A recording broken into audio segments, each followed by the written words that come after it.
I've actually been streaming that whole time. Streaming what? Streaming video. Everybody. So everything I said about selling Alex, Yeah. everyone knows about.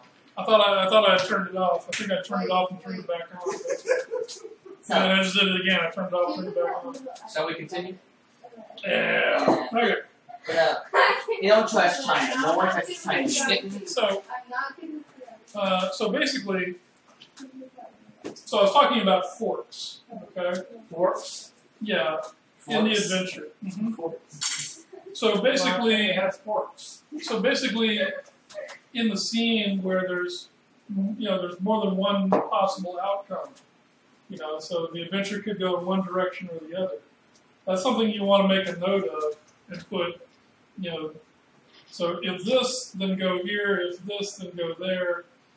So you can very easily and quickly go to where you need to go in the actual adventure.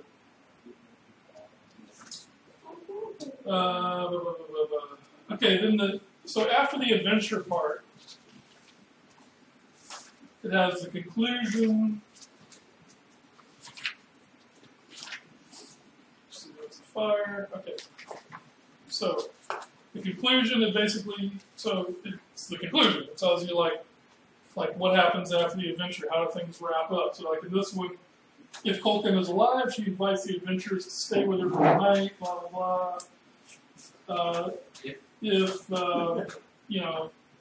I think this is the conclusion where the Hawks come in and take everything.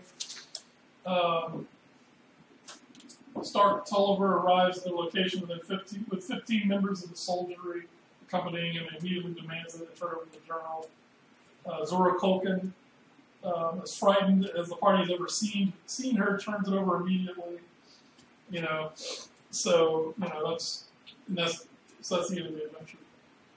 Okay, so after it talks about how to conclude the adventure, then it goes into the rewards, the treasure, and what's really kind of nice here is in the rewards section, it lists all of the creatures and their experience, the XP value, and it lists all of the non-combat awards, which means you don't have to track all that stuff. Like back in the old days, you had to track all the XP from. I was like, okay, you killed this. Oh man, monsters. Did you play like first edition D&D? Every once in a while. Oh my god. You'd have like 5 bats. 5 bats or worth. And it was based on how many hit points they had and how much gold they had. So every gold piece was worth an XP. Every hit point. So it was crazy. And it was like very complicated. But I loved it. I like the complicated stuff. But anyway, it has it all in one place. So when you wrap up the adventure, then you can start dealing with okay, here's the XP. It also has a list of all the treasure. So like here's a list of every piece of treasure that's in the adventure and what it's worth. And so you can go down the list and say, okay, well, you found this, this, this, and this. Here's the total, split it however many ways. It also has all of the magic items. So it'll have a list of whatever, and it has a little thing about how you divide up magic items according to the Adventurers League has their own special rules for divvying up magic items. And the reason why they have to have special rules is you might be sitting at a table with strangers, so you might be playing with people that you'll never play with again. And so they have to have some rules for, okay, you have this awesome magic sword, what do you do with it? Who gets it? Because, well, we've run into that problem. Yeah, we've run into that issue. And I'll be discussing that a little bit later. But Is there a magic item in this section? In the one we're playing tonight, yes, actually there is. What? A magic item. And you'll find out what. Has something to do with it. And this is the one that had the staff of charming. That's where that came from. Still feel bad about that. Usually, so far in every adventure, there's been one permanent magic item. I haven't seen one that had more than one permanent magic item yet. There was that one that had magic joke thing items. Oh no, I'm talking about real magic items. still usable. Well, but those are not. There was this one adventure where these little magic items that were worth like 10 gold each, and I think one of them was a quill that never runs out of ink. Yeah, but stuff like that can still be useful. Well, yeah, it's cool, but it's not. One of them was the stat that whenever you say totemus, it spawns a toad. Just a regular toad. I could actually see what that'd be useful. You come to a pit. Totemus. That's once per day. Once per day. That's why you do 11:59. One of the characters probably says something that's so vile and wrong that you need a toad to throw at. That would be useful. That's why you do this. At 11:59, you say it, and then you wait for 1 minute and say it again. Yeah, that doesn't work. If we were day. No, there has to be like a long definition. But anyway. Want to freak out an NPC. Totemus. Okay. Ruggy! So, it also lists like the other rewards, like renown, what the DM rewards are.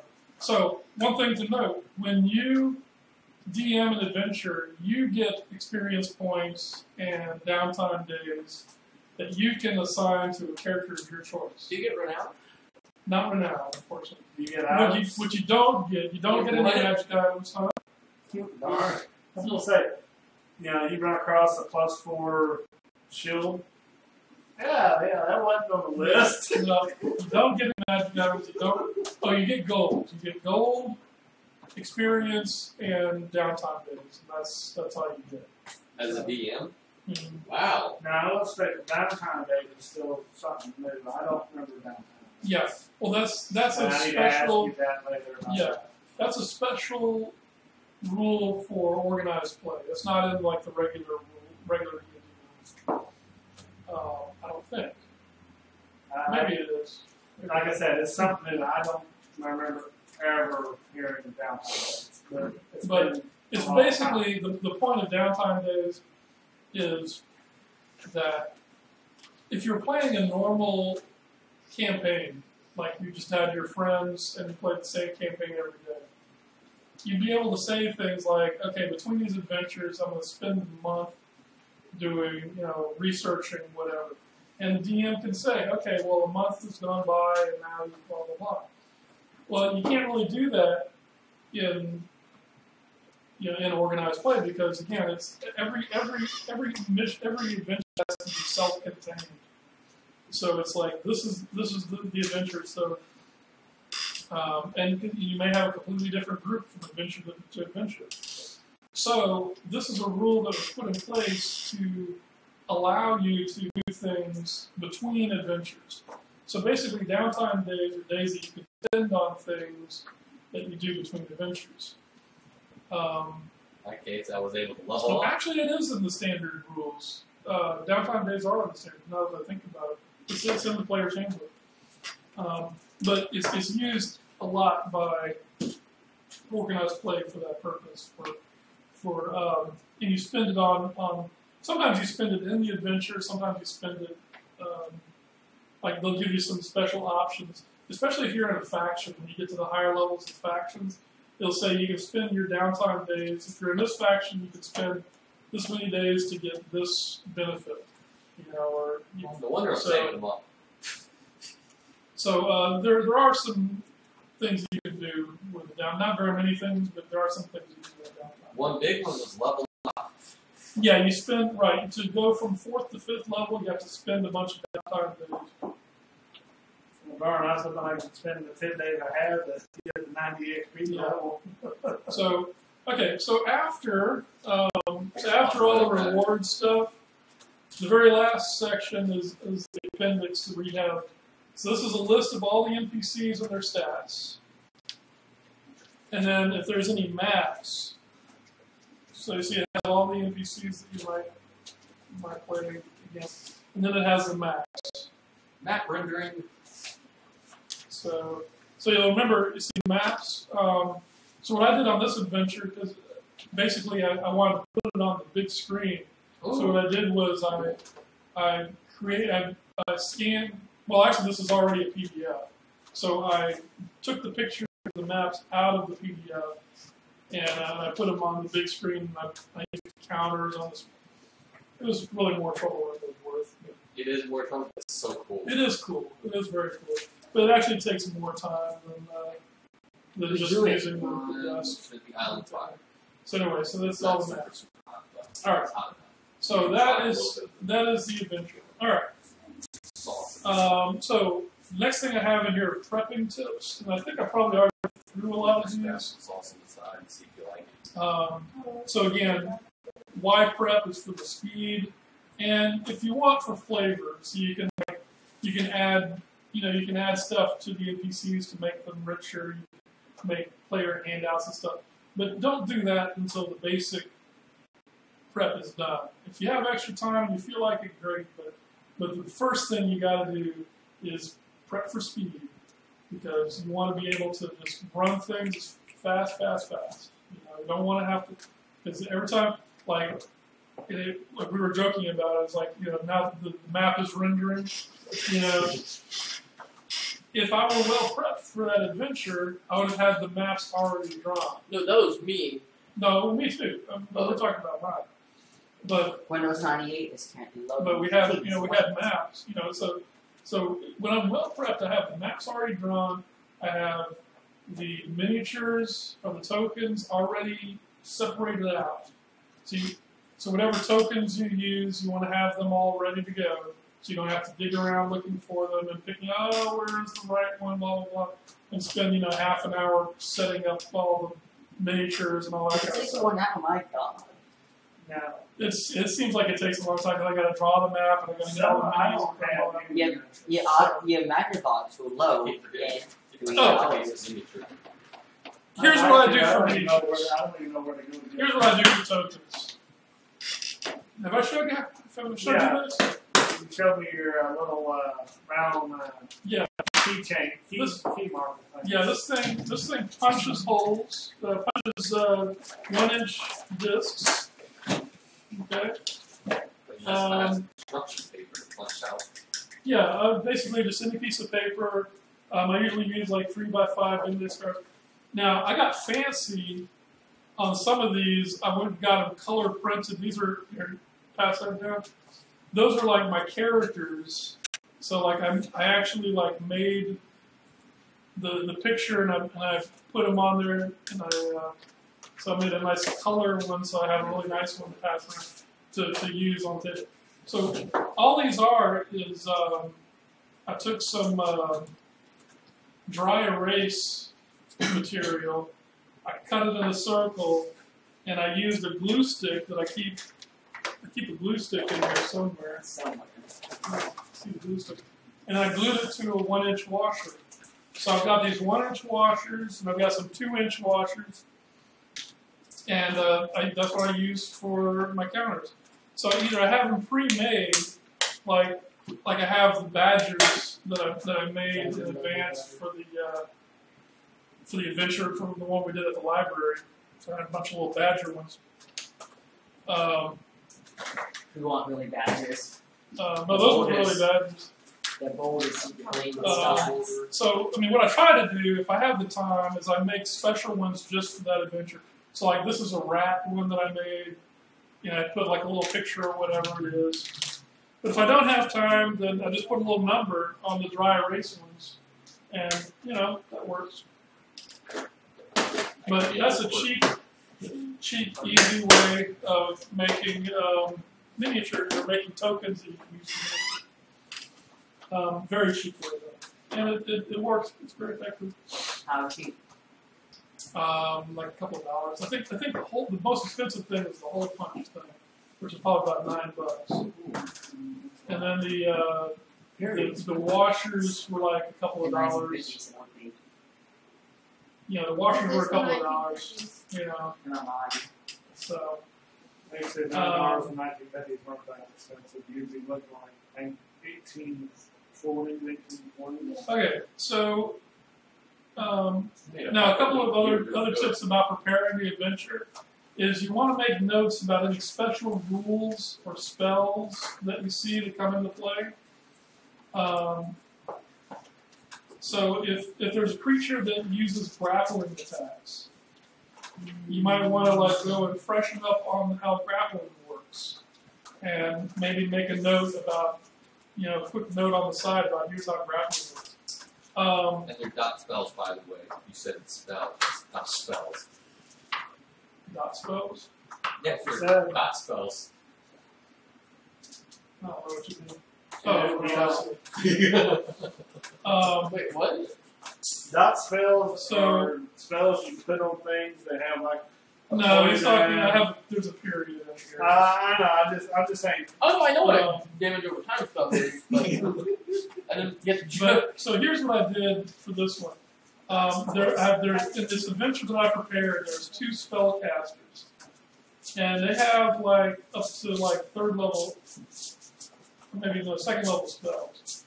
So what I did was, now most of the spells I'm pretty familiar with, but some of them I don't want to have to look them up. So what I did was I made a note card that just has notes about the spells, so that I'll know which one. What you want to know off the bat is it a concentration spell? You got to know that because you can only have 1 concentration spell up, and it can be broken. If the concentration breaks, it falls. So you got to know which are concentration spells, which are not. Sometimes you need to know the other characters who are playing with you. If spells that they use are concentration spells or not. Mm-hmm. Yeah, because they can only have 1 of them. But every now and then, some player might try and pull a fast one on you unintentionally. Yeah. But anyway, so I wrote down little notes about each of the spells that they might cast, so I don't have to look it up. So this tells me exactly what their to-get rolls are, exactly what the saving throws are. So like in this one, you have to roll Wisdom DC 11. I've got that written down.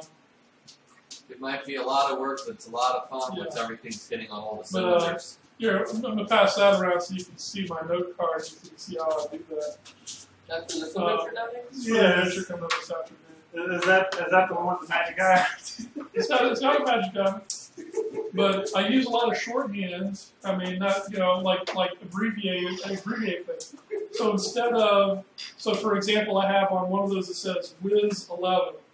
Okay, so that means it's a wisdom check. To resist it, you have to roll wisdom, and it's an 11 DC. Okay, so that's how I know that that's going to 11 DC. 11 DC. You have to roll wisdom, and then that number has to be 11 or higher. DC is difficulty class. Difficulty class. I will say though that they did make it a lot easier with the rolls compared to version 1. Oh yeah, sure. No comparison. These games come a long, long way. But yeah, you definitely want to know, especially if it's a rule that you're not familiar with or a spell that you're not very familiar with. You want to make sure you make a note of that. Have notes and cards ready for each encounter, so you don't need to flip pages. So prepare your miniatures and tokens. Ideally, and I did not do this for this adventure, because again, I just had an hour to prep. But what you want to do is like use a Ziploc bag, and so like all of the tokens that you can use for one encounter, put them all in one bag, and that way when the encounter comes up, boom, you're ready to go. You got everything you need right there. I've come to love my index cards. I use index cards for everything. So I have an index card for each NPC. And what I'll do at the beginning is I'll make an index card for each player too. And in that way, when we do initiative, I can just take the cards and I can put them all in initiative order and just flip through them. So it makes that a lot quicker and easier. But also I have all the notes right there for hit points and whatnot. It's all very convenient. Nicholas, we talked about that. All right. The next section is about just before the adventure. So remember I talked about like the first 20 minutes. So this is the period of time between everybody sitting down and when you say you're in a tavern, okay, so the adventure actually starts. You meet in the tavern, this dark, this guy in a black cloak, hires you or whatever. Okay. You enter a tavern. What do? That makes What? How does he help? You enter an old tavern. So here's what you do. What do you see? What observation roll? The first You thing don't you see do. anything. The first thing you do is you get all of the player and character information. Okay? So I have a list of the things that you want to get from the players. Okay? And you want to maybe put these on each on a card.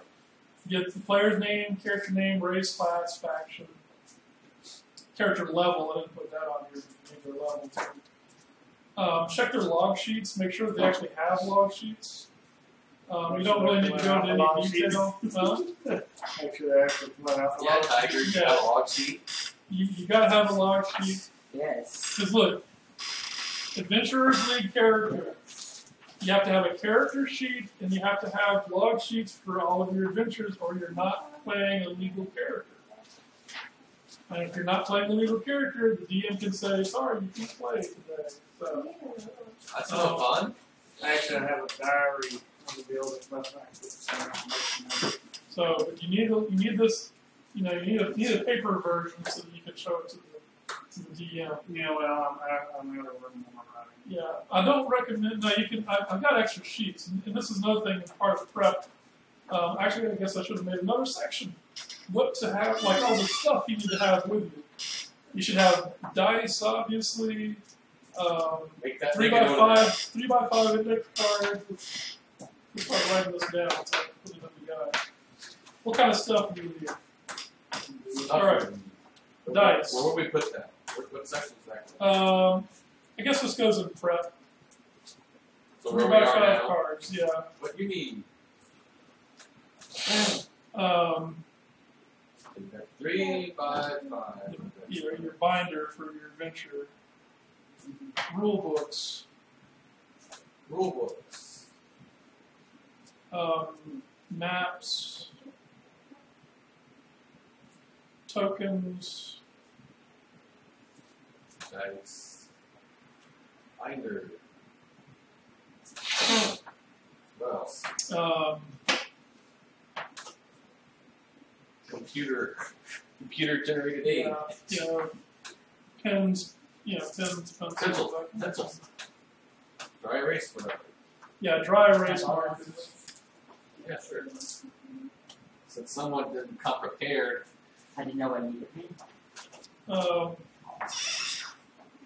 You should always bring one just in case. Here, you can read. Food is important than everything in life. You never know when you need to send something. I read this article that had like the list of things for your DM kit. Now here's what you also need when you're doing Adventurers League. You need pre-gen characters. What is pre-gen? No, You pre-generate or it's already pre-generated? Already generated. Okay, already basically a character sheet that's filled out with a character. So you just hand them a character. Okay. Pre-made character. Not the ones that you come up with. Someone else comes up with. Yeah, I mean you could if you want to, but I think it's better to just use the default ones that are like. I like the pre-gen because it takes all the guesswork out. But it saves somebody. If you spent, like when I made my character, I spent 6 hours. Oh yeah, right. I spent hours and hours. And let's say someone sits down at the table who's never played before, doesn't know the rules, but they want to play now. Well, you got to have something to give them. It's like, here you go, that's your character, and Give them a fighter. just roll with it. That's the whole thing. I wouldn't want to spend, like I said, I spent 6 hours making my character.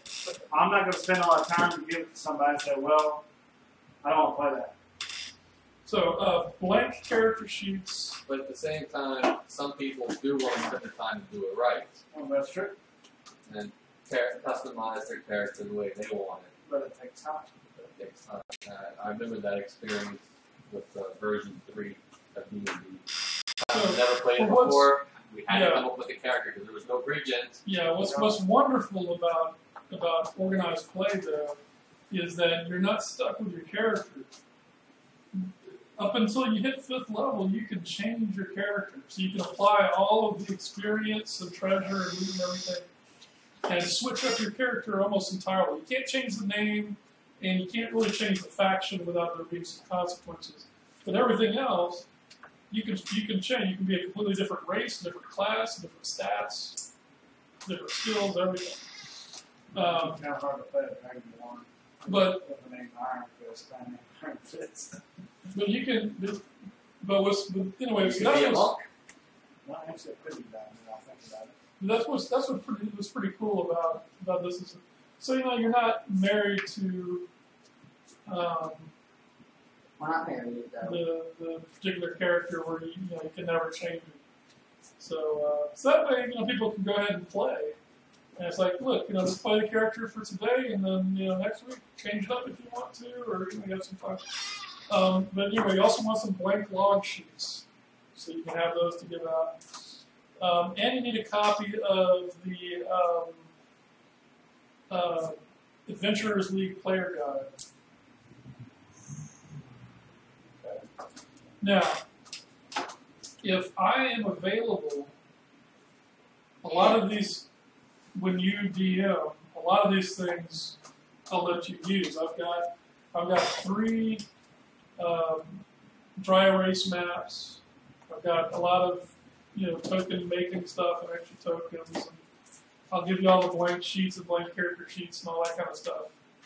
Basically you can basically use my box. That's my DM box right there. That's got all my DM goodies. Okay. But when you're DMing, these are the things that you kind of need to have either yourself or make sure that they're available at the table, for the other players. Could we schedule single appointments with you at your leisure? Well, yeah, that's what I was telling Tiger, is that I'd be happy to meet with anybody. Like if they're trying to prep and they want to bring in the adventure and they want to talk to me about the adventure and how to prep for it. What do you charge an hour for that? $250. Gold pieces. Gold pieces. $250 gold pieces. An hour. I'll give it to you in 20 years. I'm broke. what do you do for All right. it? My level 1 character is broken this time. So here's the next thing you do. Okay, so you gather all that information, check the log sheets. Make sure everybody has a player number and they're signed up for Adventurers League if they don't already have one. Everybody should have one. I don't know if y'all got one. I've got one. Okay. It's very easy. There's a website you can go to and create an account, and they'll give you a number. All That's free. the number that you have to. Yeah, it's all free. It's a number that you have to put on your log sheet. It's for the first month. Send it to their Facebook page.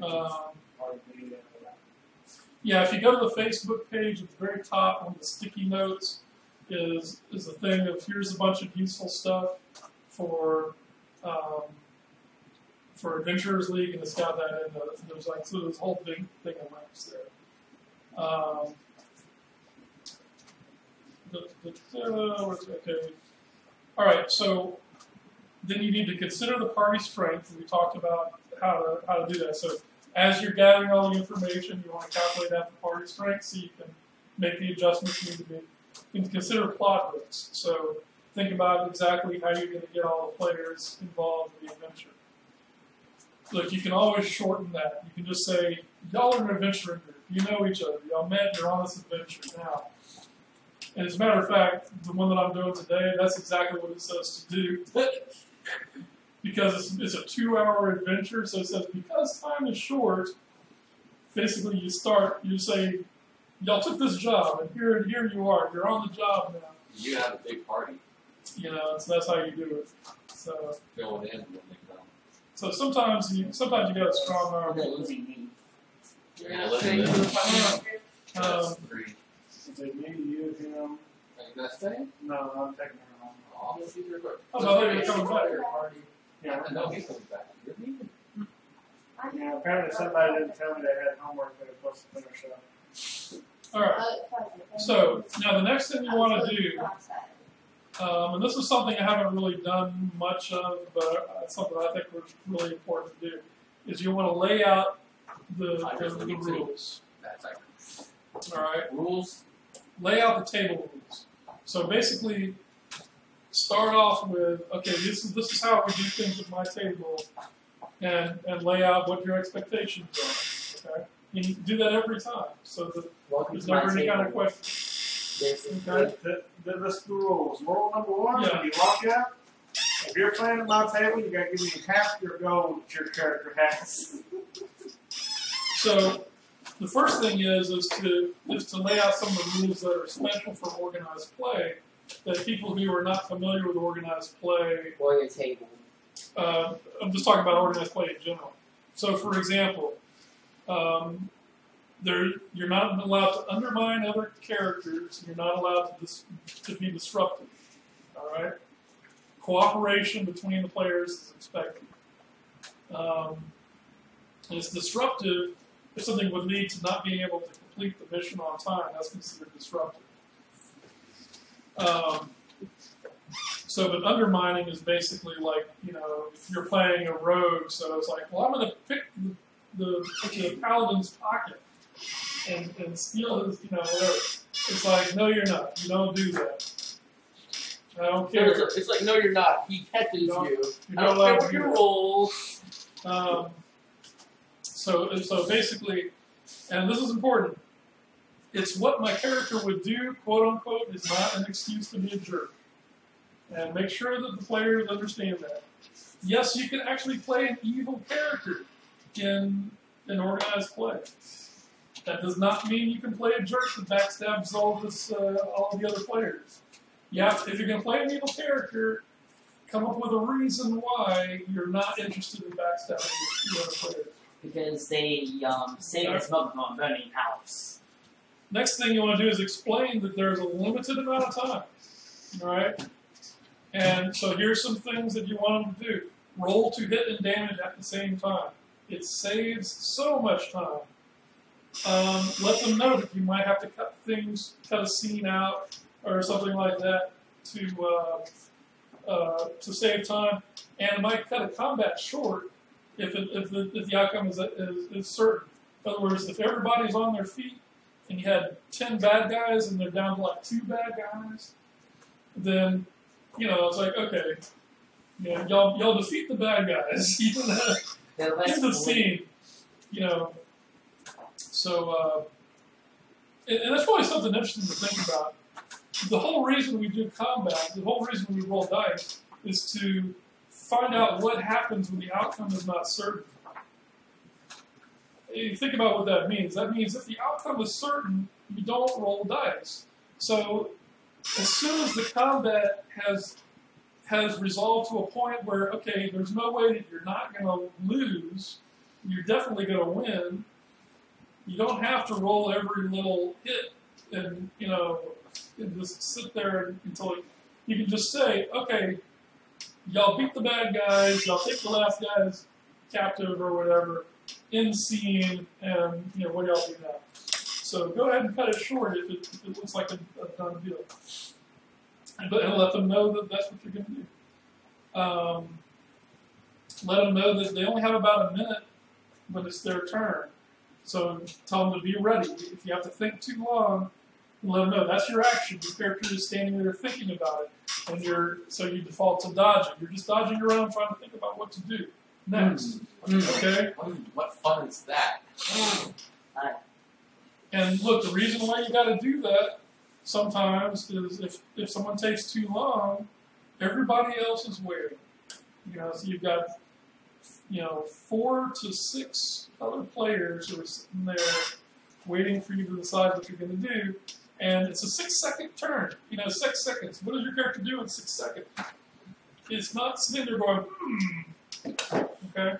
1, 2, So, 3. We actually got one of those chess timer things out. oh yeah. I don't know what to do for a minute and they slap. Yeah. Because it got to the point where people wanted to take a long time. You have until the timer goes off. Once the timer rings, you're done. I don't know if I would do that, but let them know that, you know, cut them short if they're dragging their heels. How to roll dice. Sometimes you got to explain this to people, especially new players, but pretty much everybody needs a refresher course on this. Don't roll dice. So you explain. This is what you're explaining to the players. Don't roll the dice unless you're told to roll the dice. In other words, you don't sit there and decide, I'm gonna be stealthy. And roll the dice. You know, is it okay if I use a quote from the Angry GM here? I really like this. If you know, he said, so if like one of your players tells you, I rolled a 20 on myself, you say, okay, good 20, good for you. What are you gonna do? It doesn't matter. It's basically if you weren't asked to roll the dice and the GM didn't see you roll the dice, it doesn't count. So basically, instead of saying, I'm going to roll stealth, instead, what you should do is just tell me what you want to do and how you're going to do it. And then I'll decide what you roll. Right? So if you tell me, I'm going to try to sneak up on the person by walking very silently behind them and staying in the shadows. Okay, roll dex stealth, okay? Because who knows, it might be like we were talking about earlier, it might be constitution stealth, it might be intelligence stealth, you know? It might be something, yeah, it might be something weird, right? But don't roll until the GM says, okay, roll this. And again, roll 2 hidden damage at the same time, please. Be considerate of other people, don't waste time. Now, the rest I have in this section are optional things. I have an optional inspiration system that I do. So it's different from the basic rules. I have some other optional things that are, you know, like try to use your characters' names and other characters' names, not, you know, say my character does whatever. Say, you know, Gorog goes to the, or I do blah, blah, blah. All right. So now we're into running the adventure. Finally, 5 pages. Yeah. Well, a lot of it's prep, man. A lot of it's prep. Your word is law. But your job is to give the players a good time. All right? So it doesn't matter if your word is law if everyone is bored. You know, no one wants to play. So. You want to involve, okay, this is some stuff about handling non-combat issues. You want to try and involve everyone. Because what happens a lot of times is sometimes people will jump in and say what they're going to do. And the tendency, and I used to have this tendency, is just to run with whatever the first person says. So, you know, so there might be an adventure, okay, you're in a hallway, there's a door, I kicked down the door. It's like, well, okay, so now you kick down, and everyone else is going, wait, what? You get shot down by 100 archers. I mean, it's like, wait, what? I didn't want to. It's like the other players are like, holy crap. So they might be like going, holy crap, or going like, well, I don't get to do a damn thing because all these other people, they just jump in and do whatever. So the way to handle that is when someone says, I kicked down the door, say, okay, hold that thought. You see that he's about to kick down the door. What do you want to do something about it? Or do you have something to and basically go around and see what everybody else is doing. Take in everybody's input before letting him kick down the door. And let him take the action back. If everyone else says, well, I want to try and stop him. And I go back to the first one. Everyone else is trying to stop you and hold you back. You still want to kick down the door? Okay. So, you know. If they say yes. Then yes, then we have to do some. That's when dice start getting involved. It's like you really want to start the adventure, do you? Okay, roll it there. I quite enjoyed splitting the party that one time when we were at that mansion and thought that, hey, let's go down this path and go to the shed. Oh, it's locked. Okay, I'm okay. Bust it open. That actually saved time. Don't let the players bog down in decision making. Try, again, you don't have a whole lot of time, so one idea, if they're bogged down, is go around the table and have each person state in character what their character's position is. So and why? So well, Gorog likes the idea of kicking down the door. Okay, and then go around the table like that. And but just one time, let everybody say their piece quickly. Let them vote or whatever, and then move on. Otherwise, they'll be sitting there bickering and discussing for hours on end, which is like every other session. Which is basically why our sessions go on for hours. So that's not all that crap that happens. I've enjoyed it. Yeah, well, I haven't. That's because you saw it used to be a lot worse. Well, now I don't know how it was with Beth.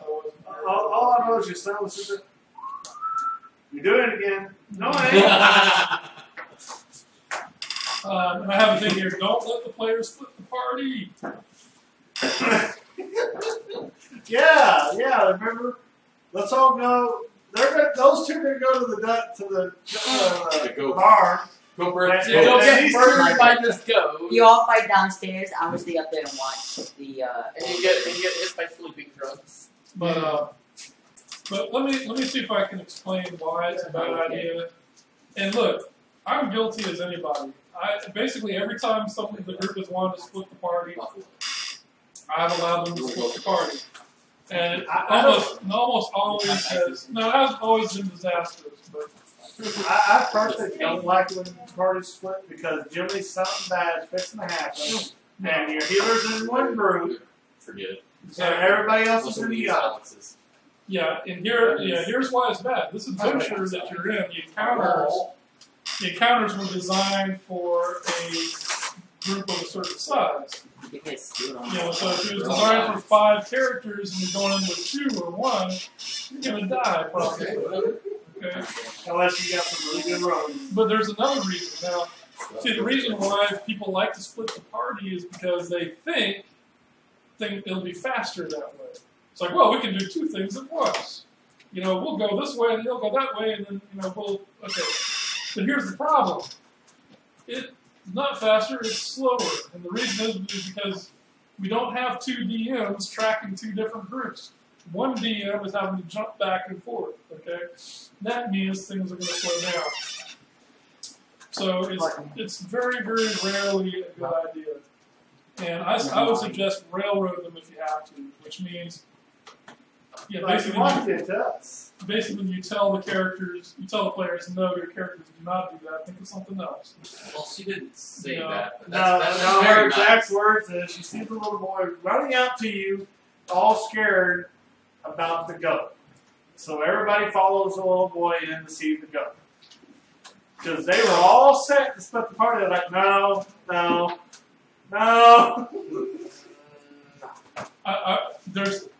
There's also my fault. this is never going to come up in an Adventures League game probably, but I don't know why I thought about this. But there is one trick you can use to get a group of players to do anything you want. Absolutely any damn thing you want them to do. If you want them to go somewhere, you want them to fight something, you want them to all get together and go cross country in the middle of the night, whatever. Whatever you want them to do, they will do it. Railroading. No. This is what you do. You steal something from them. Like how? It's like you wake up and your favorite. It can be any damn thing. It can be something pretty useless. It's like your favorite dagger. Your dagger your mother gave you before she died. Yeah, is missing, and you look up, and this little waif is waving and runs down the street. You are gonna chase that bastard to the end of the earth to get your dagger back. It works every single time. I would make it really sad. The group I played, I go back to my druid. The druid had a stone. As long as the stone was in his possession, the guy was stupid. He stole the stone. The stone was a curse on protecting my character. Stone is your Without favorite that dagger stone, that your mother gave you right before she buried into the following gods for the house burning down. But I granted, there was a storm. We'll go to the ends of the earth. Again, I don't see it ever coming up in an Adventures League, but maybe. All right, so let's talk about handling combat. I've got a few things here about combat. Since you're up. Thank We you. don't sort coke around here. So here's the first rule of I say combat, that it's a which Don't may worry, seem I a told little them that I don't have it. counterintuitive. And that is, it's like hold off on rolling initiative for as long as you can. That backfired on your wife, though. That's backfired on your wife, though. No, you basically Thank don't you, roll Tiger. initiative, You're welcome, Michael.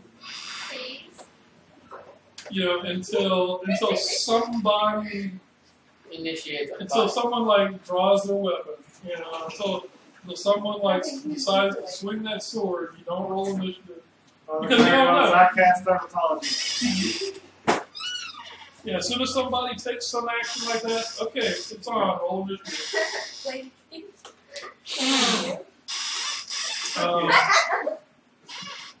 But the reason why you want to hold off on that is because it might be resolved without combat. In which case, because look, combat is fun, but it takes a long time. It's very time consuming. Second thing is end combat. So basically, you want to end combat as soon as it is, as soon as the outcome is obvious. Don't put it. I know. Alright, So- I believe this is over. I'm sorry. So y'all got it together now. Nope. Yes. I do at least. It was his fault. I do. It was all his fault. He said it. Well, Michael started, but I don't know which time. Young adults. So, like I said, you don't have to like drag the combat to the very last swing, and sometimes it's like who's gonna win. It's just oh well, he's not down yet. You gotta roll some more. Okay. Roll to hit damage together. So,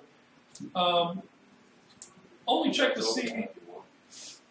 Like only actually, you don't actually have to look to see if it hits or misses unless it's close. Like, look, if you roll a d20 and it comes out at 2, you don't have to. Oh, let's see, does that hit? No. Don't bother doing all the calculations and all that. Let's say, well, let's see, we add this. A 2's gonna miss, all right? No, so it's Unless you're Michael and it's against somebody with like leather armor. Just but Most of the time, I think you're 15 right. 15 is gonna hit. Unless it's some extreme situation, then you'll know that in advance. You'll know that, okay, well, this guy has a really low armor class, so unless they roll like a 1, it's going to hit. or like a very skinny person to where you can just go But like just half. that, basically. But you don't have to actually sit there doing the calculations every time if it's pretty We obvious. were going up against these dogs, and really low numbers hit. Yeah, that's because their armor class was like 11 or something like that. Not even. It's more like 7. Well, I can't do that. What was it? They No, were there was just one dogs. we were fighting Alright. violet fungi and Yeah, the it's AC was just- 5. I rolled a 10 against the dog. I rolled Well, 10. I rolled a 2 swinging an axe to hit the dog. I wasn't supposed to hit the dog on a 2. So if there's a rules, so we talked about this before already. If there's a rules question, try to make it quick and move on. And if you're wrong, you can change it later. Now, believe it or not, I believe in this next point is avoid killing the PCs if possible. Believe it or not, I do believe in that. If you just without putting it out. And here's a couple of things that you can do to try to avoid killing the PCs, okay, if they're down. First thing is note that most NPCs will not go for downed enemies. Alright? So Unless it's Adolf Hitler being Dungeon Master. if the enemy is down, they're not gonna keep stabbing the person normally. Now under some circumstances they might do something like that. But most of the time, if they're attacking you and the PC is down, there are other threats up. There are other PCs acting, and they're going to leave the one that's down, and they're going to face the other threat. They're not going to keep swinging at the down foe. Unless you're Elliot. Well, Elliot just took too much damage. She was some NPCs will use incapacitating attack instead of killing. So consider whether or not they're going to try not to kill you. Consider why. Just It was sucked out of me. consider why. The Consider life why force they, was. consider why they might do that. It was a specter, so it like does a life drain. Okay. Is that the reason why you put the rogue comment up? Rogue saved me. Nope. Whoever put, I think it was you, Warren. I don't know what you're talking about. Somebody. Well, would probably do that. Somebody puts Beth on put the that up. Yeah, on Facebook. Yeah. So many NPCs will keep a character alive for questioning. All right. So consider whether or not someone's going to do that. If the PC is down, suggest what other players might do to keep them alive. It's like, okay, your turn is up. Alex's character is down, and he's got 2 more saving throws, and he's going to die. Just FYI, you might want to. You could, if you wanted to, go and try to do first aid on it. Just kind of remind people that is an option. That they could do something to try to save his life. I discovered a spell. It's a level 1 healing spell for a person in the main I'm in. That allows me to subject a healing spell for a 1d4 hit dice.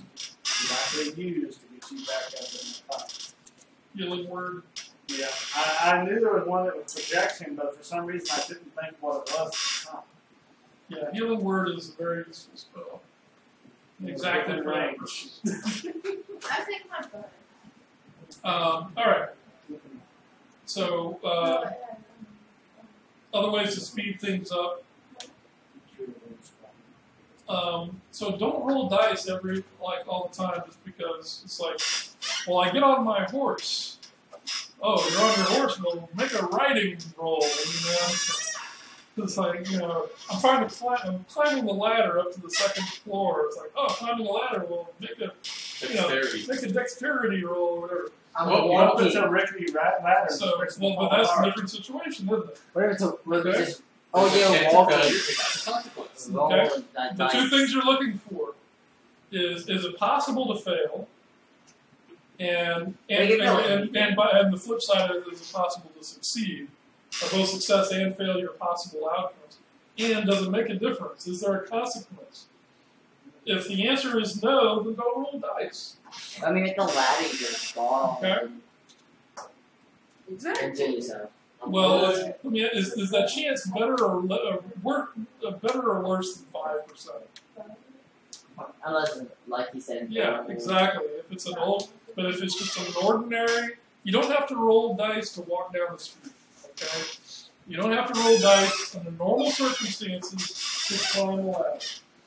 Now, again, if it's a rickety ladder, that's changing the situation. All right. Just talking about your straight up ordinary stuff. So what if I tell them to roll a die, and I say, all right, you found 5 gold sitting on the ground by your foot. Why would you do that? What would you do? That was the old. Would you take it or would you leave? That was the old. That was like the old, level 1 version, wasn't it? You had to roll do everything. No, not really. But it was kind of difficult with the tackle throw, saving throws, I believe is what we called it. Guys, you're now eating roll a dice to see if you choke or not.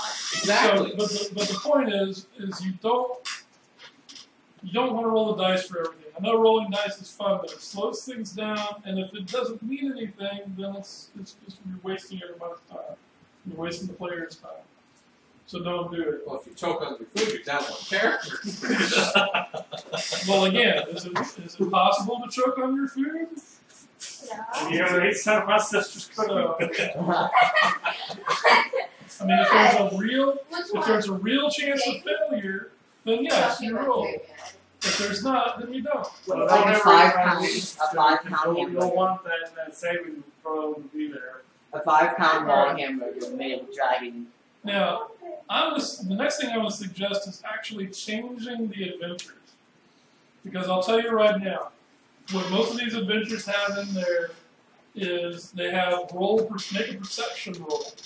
Alright, and this says, make a perception roll to see if they notice X, Y, and Z, okay? Almost every adventure has something like that in there. And I'm telling you right now that you should go ahead and change that. And the reason you should change that is because almost every time they're talking about making a perception roll, it really should be a passive perception roll, okay? Because the way the game works is a passive check is for when your characters are not actively trying to do something. And a regular roll is when they are actually trying to do something. So, what I would do is in every single case that it has something like that, change it to a passive roll and take a look at their passive perception. This usually means that they will always notice whatever it is that that's on there. Okay. Like, for example, you're walking in the dungeon, and the party completely just fails to do a passive perception check to see the lever that's sort of holding the guillotine in place. Another roll. So, and another way to do it, like especially if it's something that they might miss, like if it's they have to roll a perception of 15 DC, which that's a pretty tough one. What you might want to do is make a passive roll against your active roll. So you roll D20 and add 5 to it, and compare that to everybody's passive perception. So, but only give them an active roll if they actually say something like, "I'm going to stop and look around." What do I see? Okay. But unless they're taking like an action like they would in combat, like that would be an actual action where it's like I'm stopping and I'm trying to look in the shadows for that thief that I know is there. Then you get an active roll. Otherwise, you don't get passive perception. So same situation. You're in a lot of these adventures. It's it'll say in the description blah blah blah, and if they make a 15 or whatever or 10 or whatever, they miss whatever. But pay special attention to this. Is that detail something that they need in order to successfully complete the adventure? If it is, give it to them. All right, you don't want to have a single roll blow the entire adventure. All right? Especially something like perception. Oh well, you missed the door that went to the bad guys because you missed this. There's a secret door. There's a secret door, and y'all all missed perception. Y'all all walked right past it. Too bad. So adventure's over. Or worse yet, there's a magic item. Yeah.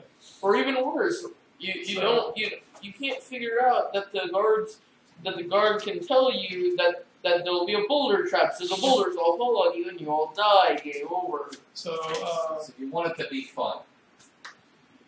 So anyway, that's basically all I got, guys. It took 3 hours. Now, I guess you don't sit down and go, "Alright guys, I hate to tell you this. One of y'all are going to die tonight." No. I don't think you guys would do that. I got some bad news for you Well, what guys. you don't say is that there is a chance for resurrection. Well, I mean, I've there's actually played an adventure where one character was guaranteed to die.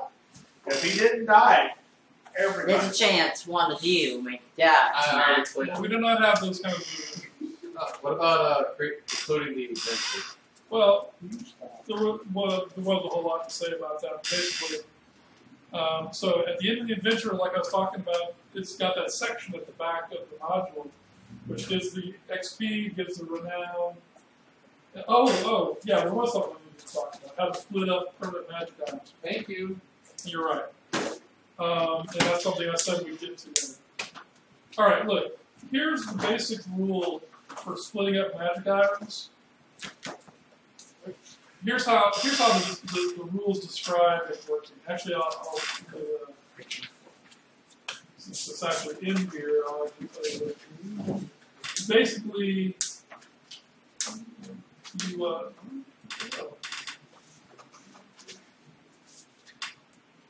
no, it doesn't have it. I thought it always had this section. Huh. Oh. Anyway, all right. So the basic rule is this: if everybody is in agreement and everybody concurs that that Gorak the barbarian should get the sword, then Gorak gets the sword. All right. End of discussion. If there's more than one person who wants it, then you look at their number of permanent magic items they already have, and the lowest number wins. So if Gorak, I'll get to that. So if Gorak already has 2 magic items, and Joey Boy has 1 magic item, We actually have a.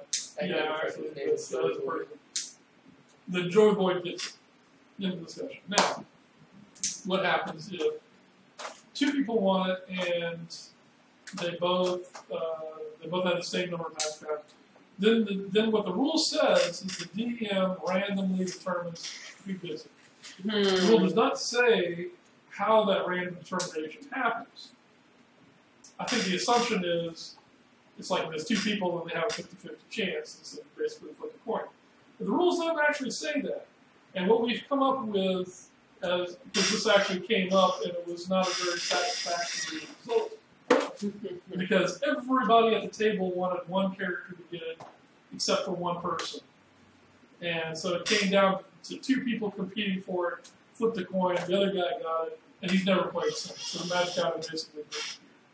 So that resulted in us rethinking. More specifically, his character never came back. Well, the player never came back either, I don't think. He did. Maybe once. Maybe once. So I mean, he hasn't been back in a long time. But anyway, so what we do now is anybody who would have been eligible to get the magic item can choose to give their chance of winning to one of the players. So, in the situation that we had, there still would have been a random chance. There still would have been a chance that the other guy would have gotten it. But it would not have been 50-50. Everybody would have given their chance. They said, I want a chance too. So everybody would have gotten to roll, but they give their, so they're basically saying, I want to roll, but if I roll, Gorak wins. So then it would have been. Basically, you actually pursue to try to get that axe after the end of the adventure. Remember that? So one way is each person gets a number of 6-sided dice. Then you roll the die. If that person wants it, they'll take it. If they don't want it, then they say, well, I'm rolling for so and so. Yeah. So that person gets a chance. So however you want to do it, because again, it doesn't say that the random allotment has to be evenly between exactly who's competing directly for the item. So I mean, we could have resolved it some other way. I did a 50-50 roll. Went a way that nobody was really happy with. So we can't really do rule for that. Well, okay. So questions? That's everything about how to DM. And if you like to leave a comment in this comment section. And again, I would suggest checking out that website. Leave a comment awesome. below. And no, do not give out free money. But I think that's really everything you need to know. Can we make appointments with you? Yeah. You can make appointments at 555. Then he said it's 250 gold an hour. Yeah, and what I'd like to do What's your hours? is basically start setting up a schedule so we know who's going to DM next week, who's going to DM the week after that, and so on, so y'all are ready to go. Because of my work schedule, I'm only able to be on like once every 2 weeks. Well, look, I basically, I'm willing to DM like up to half the time. And if the other half of the time is made up by everybody else, 40 people. then that means that you only have to DM, once every 8 or 9 games. Well, like I said, I can't obviously do it on a day. Out of the last game. Do you know what your schedule is? And can you plan in advance? But now I'm off. Next Sunday I work. Okay. Oh, I see what you're saying. So it's basically like every I other work week. 7 days on, 7 days off. All right. So, but what I'm saying is we can schedule you for a Sunday that you would be available. So, all right. Also, I'm going to be working with the game store here, UGame, and the library to that's awesome. Oh my gosh, that was so awesome. So we can use those as venues as well as here. So we can have more than one game running at the same time, different places, different times. That's my dream. That's my goal. Is to have games that are running that people can go between. Something else that I would want to eventually have is games on Saturday as well. Well, yeah, there's no reason why we can't set that up. And I might want to play on a game on Saturday sometimes. Not next Saturday, but and sometimes no. Isn't the next Saturdays? Well, yeah.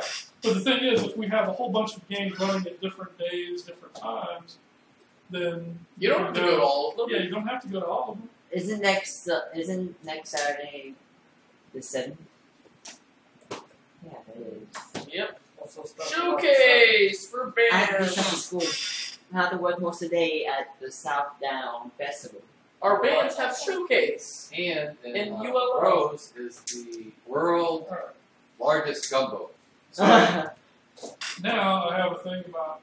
Now I can bore you to death on how to make up a character. Maybe I'll pass these around. No, seriously, I'll be pretty quick with this. This is